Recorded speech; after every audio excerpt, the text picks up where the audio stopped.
Good afternoon, and thank you, Mr. Williams, and to all our viewers and listeners all around the world and locally, regionally.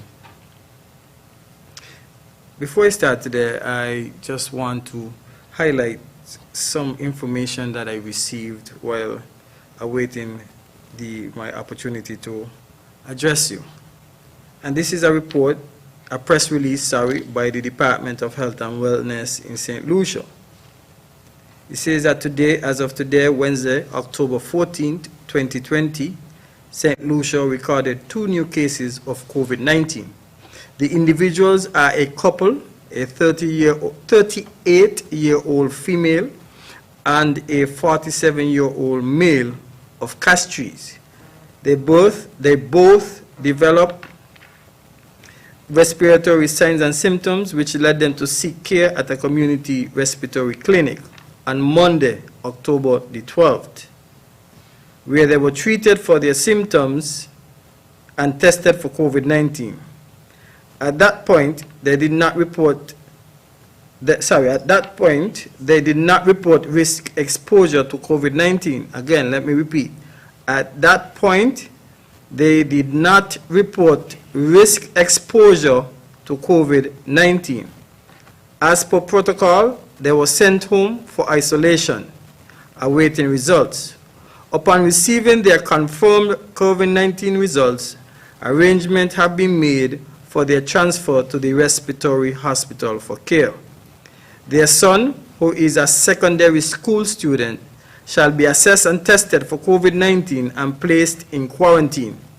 The classmates and teachers shall be assessed and will be kept in home quarantine until these test results are received. Contact tracing has commenced for the possible contact of these 2 new cases. That's how much impact 1 or 2 single cases can have on a country.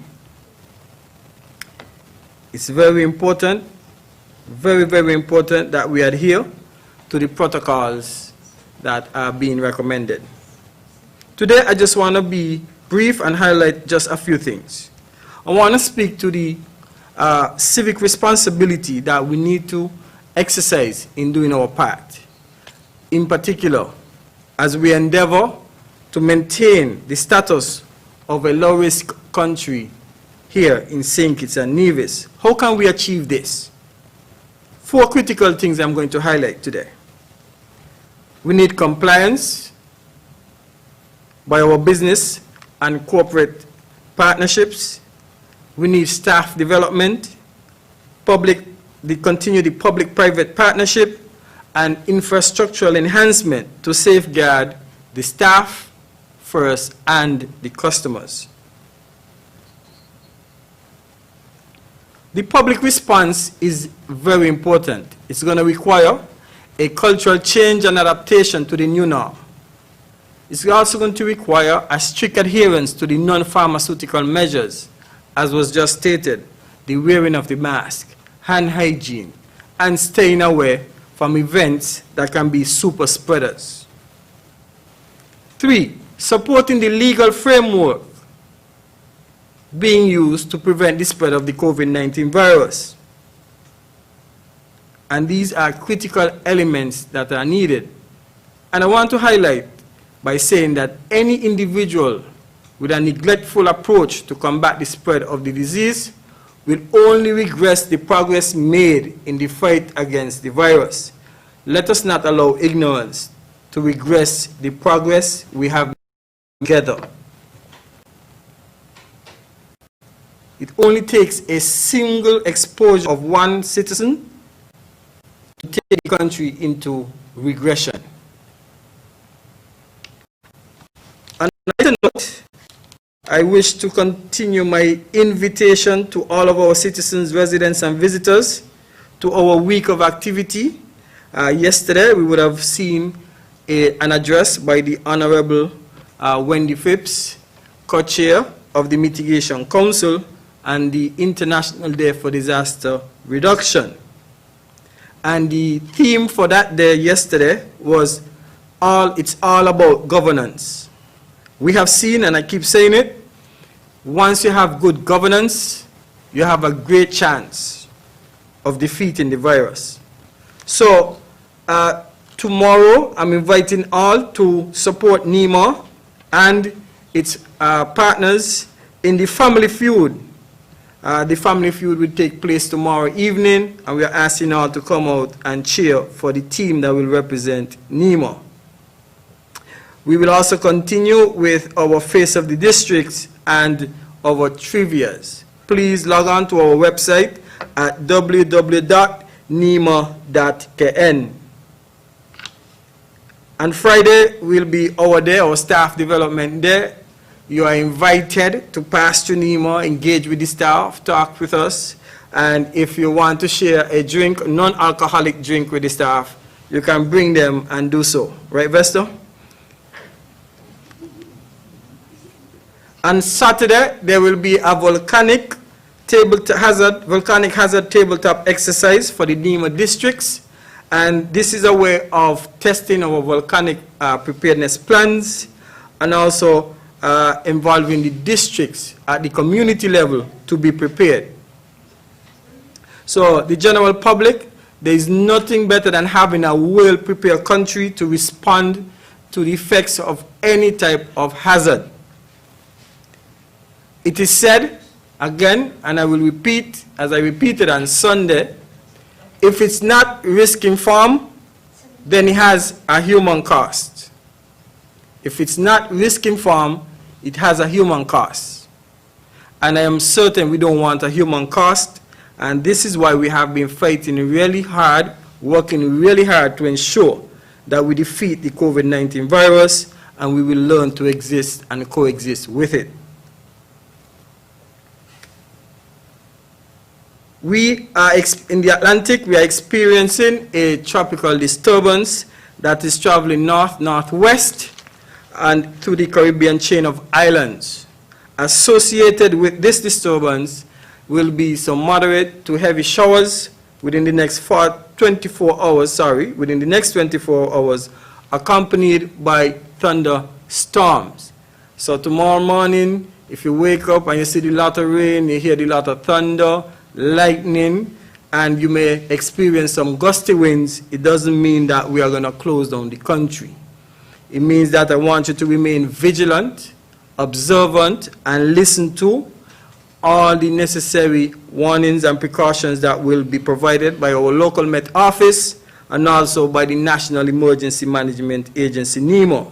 Again, log on to our website, go to our Facebook pages, and stay informed. Listen to our local radio station for any information. Once we receive heavy showers, I'm asking road users, whether pedestrian or motorists, to exercise caution in passing by these waterways. You know the known waterways here. So please exercise caution not to park in these areas, and the areas that are known to have the potential for landslide and rockfall, exercise caution. If you can avoid them, avoid them. If not, please proceed with extreme caution.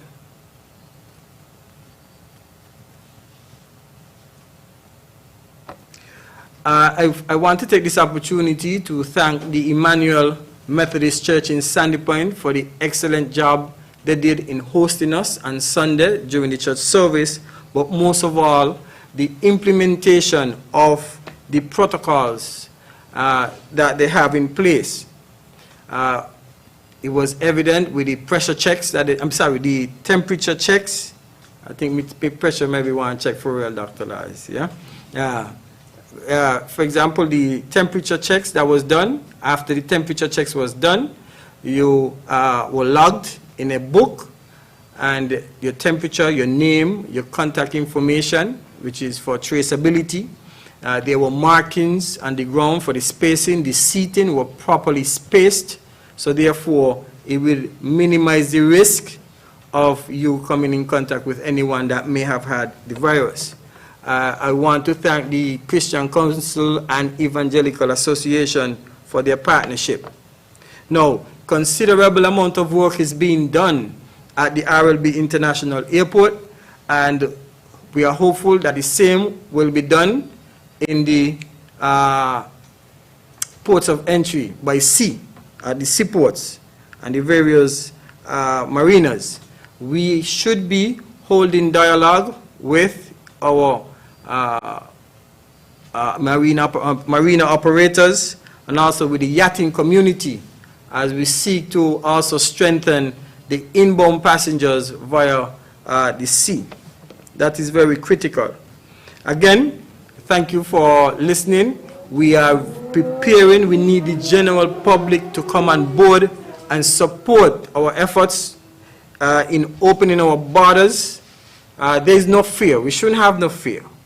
What we should have is a well-prepared citizenry, our residents, our visitors, and we ensure that persons adhere to the protocols. Once you do that, I think we can be good in receiving our persons. Allow me to also welcome the Ross University students. I must highlight that the Ross University of Veterinary School has been doing a wonderful job in collaborating with the National COVID-19 Task Force, collaborating with the local authorities in helping us to stimulate our economies, creating economic opportunities and activities, and also in facilitating those students who need to complete their education. We have learned a lot from them. They have learned from us, and I'm certain that the lessons out of these engagements will help us prepare for what is to come when the borders open. So let us continue that equilibrium between the health and the science and with the creation of economic opportunities and activities. Thank you very much for your support, our beloved citizens and residents, and I hope that we continue to remain vigilant as we will endeavor to open the borders on the 31st of October. Thank you.